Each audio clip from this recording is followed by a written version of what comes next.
antara senyawa non-logam dengan non-logam. Nah, ikatan ini terjadi karena pemakaian bersama pasangan elektron. Ikatan kovalen ini terbagi dua, ada ikatan kovalen polar dan ada ikatan kovalen non-polar. Contoh dari ikatan kovalen polar yaitu H2O. Kenapa H2O ini termasuk ke dalam ikatan kovalen polar? Yang pertama kita lihat dulu elektron valensi dari K yaitu 1, sedangkan elektron valensi dari O yaitu 6. Nah, ketika O berikatan dengan H, maka dia akan membutuhkan 2 atom H untuk stabil. Nah, dari sini kita dapat melihat ada pasangan elektron bebas dan juga ada 2 pasangan elektron ikatan. Nah, ini termasuk ciri-ciri dari senyawa kovalen polar, di mana dia memiliki pasangan elektron bebas dan dia juga memiliki keelektronegatifan yang besar. Nah, yang kedua yaitu ikatan kovalen nonpolar. Ikatan kovalen nonpolar contohnya yaitu CH4. Nah, kenapa CH4 ini termasuk ikatan kovalen nonpolar? Nah, kita lihat ya dari sini, C itu memiliki elektron valensi 4, sedangkan H itu memiliki elektron valensi 1. Nah, di sini terbentuk ikatan CH4 di mana C membutuhkan 4 pasang elektron yang diambil dari H, dan H juga membutuhkan 1 pasang elektron yang diambil dari salah satu elektron valensi dari C. Nah, di sini kita lihat tidak ada pasangan elektron bebasnya. Nah, ciri-ciri dari kovalen nonpolar ini adalah dia tidak memiliki pasangan elektron bebas, hanya terdapat pasangan elektron terikat. Nah, Ananda, pernahkah Ananda memakan gorengan? Nah, gorengan itu kan minyaknya tuh kayak belepotan di tangan. Ketika Ananda cuci pakai air tuh nggak bisa terangkat. Apakah penyebab dari minyak tersebut tidak bisa terangkat oleh air? Nah, coba Ananda perhatikan video berikut.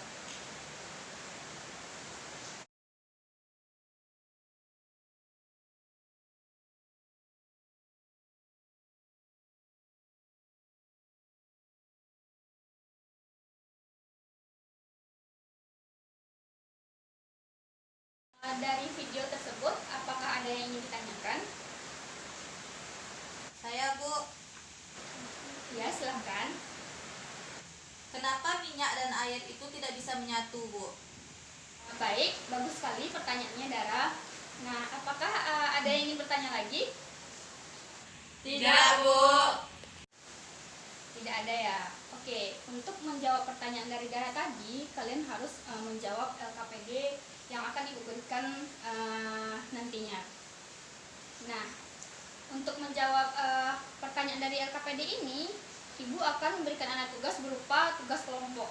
Jadi Anda nanti akan dibagi beberapa kelompok. Silakan Anda diskusikan jawaban dari LKPD tersebut dengan teman-teman kelompok Anda. Nah, untuk kelompok pertama itu Ibu ambil kelompok pertama yaitu Dara sama Dela, dan kelompok kedua yaitu Tari sama Rani. Nah, Ibu akan memberikan Anda waktu selama 30 menit untuk menjawab pertanyaan tersebut. Silahkan dikerjakan. Baik, Bu.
dari pertanyaan-pertanyaan yang terdapat pada LKPD tersebut. Nah, untuk kelompok pertama, silahkan perwakilannya untuk menampilkan jawaban dari LKPD tersebut. Assalamualaikum warahmatullahi wabarakatuh, Ibu dan teman-teman. Saya dari kelompok perwakilan dari kelompok 1 akan mempresentasikan jawaban yang telah kami dapatkan. Yaitu pada soal yang pertama adalah jelaskan apa itu ikatan kovalen polar dan beri contoh sinyal kovalen polar dalam kehidupan sehari-hari. Nah, jawaban yang kami dapatkan itu, ikatan kovalen polar adalah ikatan yang terbentuk akibat adanya perbedaan keelektronegatifan yang besar. Ikatan ini juga dapat dilihat dari pasangan elektron bebas pada atom pusat, contohnya air. Nah, pada soal yang kedua, jelaskan apa itu ikatan kovalen nonpolar dan beri contoh senyawa kovalen nonpolar dalam kehidupan sehari-hari. Nah, jawaban yang kami dapatkan yaitu ikatan yang terjadi karena perbedaan keelektronegatifan yang tergolong kecil atau sama dengan nol. Ikatan kovalen nonpolar ditandai dengan tidak adanya PeB pada atom pusat, contohnya oksigen. Nah, yang terakhir soalnya bagaimana sifat fisika dari ikatan kovalen polar dan nonpolar. Nah, yang ketiga ini ada 3 jawaban. Yang pertama A, kelarutan, B, daya hantar listrik, dan C, titik leleh dan titik didih. Nah, yang kelarutan pada polar larut dengan senyawa polar namun tidak dapat dengan senyawa nonpolar. Nah, pada nonpolarnya larut pada senyawa nonpolar namun tidak dapat larut pada senyawa polar. Nah, pada daya hantar listrik, polar dapat menghantarkan listrik. Nah, pada nonpolar, senyawa nonpolar tidak dapat menghantarkan listrik. Nah, yang terakhir yaitu titik didih dan titik leleh. Nah, pada titik leleh dan titik didih ini, polarnya titik didih senyawa polar lebih tinggi. Nah, sedangkan nonpolar, titik didih senyawa nonpolar lebih rendah. Nah, sekian presentasi kelompok kami. Apakah teman-teman ada pertanyaan, kritik dan saran? Tidak. Baik. Terima kasih Ibu dan teman-teman. Assalamualaikum warahmatullahi wabarakatuh. Waalaikumsalam warahmatullahi wabarakatuh. Ya, baik, bagus ya kelompok pertama menampilkan presentasinya dengan baik. Dan selanjutnya yaitu kelompok kedua, silahkan untuk menampilkan hasil diskusinya. Assalamualaikum warahmatullahi wabarakatuh, Ibu dan teman-teman semua. Di sini saya dari kelompok 2 akan mencoba mempresentasikan hasil diskusi dari kelompok 2. Yang pertama yaitu jelaskan apa itu ikatan kovalen polar dan beri contoh senyawa kovalen polar dalam kehidupan sehari-hari. Dari hasil diskusi kelompok 2, kami mendapatkan jawaban ikatan kovalen polar adalah ikatan yang terbentuk akibat adanya perbedaan keelektronegatifan yang besar. Ikatan ini juga dapat dilihat dari pasangan elektron bebas pada atom pusatnya. Sedangkan contohnya pada kehidupan hari-hari yaitu minyak goreng. Kemudian untuk soal nomor 2, jelaskan apa itu ikatan kovalen nonpolar dan beri contoh senyawa kovalen nonpolar dalam kehidupan sehari-hari. Untuk jawaban nomor 2, kelompok 2 mendapatkan jawaban ikatan yang terjadi karena perbedaan keelektronegatifan yang tergolong kecil atau sama dengan nol. Ikatan kovalen nonpolar ditandai dengan tidak adanya PeB pada atom pusat. Sedangkan contohnya dalam kehidupan hari-hari adalah heksana. Yang terakhir, bagaimana sifat fisika dari ikatan kovalen polar dan nonpolar. Untuk kelarutannya, kovalen polar larut dengan senyawa polar namun tidak dapat larut dengan senyawa nonpolar. Sedangkan untuk kovalen nonpolar larut pada senyawa nonpolar namun tidak dapat larut dalam senyawa polar. Kemudian untuk daya hantar listriknya, senyawa polar dapat menghantarkan listrik, sedangkan senyawa nonpolar tidak dapat menghantarkan listrik. Kemudian yang terakhir titik leleh dan titik didihnya. Untuk senyawa polar, titik didih senyawa polar lebih tinggi, kemudian untuk titik didih nonpolar lebih rendah daripada titik didih senyawa polar. Baiklah, sekian yang dapat saya sampaikan dari kelompok 2. Apakah dari teman-teman ada yang ingin ditanyakan? Tidak. Baiklah, terima kasih atas waktu yang telah diberikan Ibu dan teman-teman. Sekian presentasi dari saya. Assalamualaikum warahmatullahi wabarakatuh. Bagus sekali, diskusi Ananda berjalan sangat lancar dan hasilnya cukup membuat Ibu puas. Ananda sudah lumayan mengerti konsep dari ikatan kovalen ini. Baik, Ibu akan meluruskan tadi hasil diskusi dari kelompok 2 yang mengatakan bahwa minyak termasuk ke dalam senyawa nonpolar.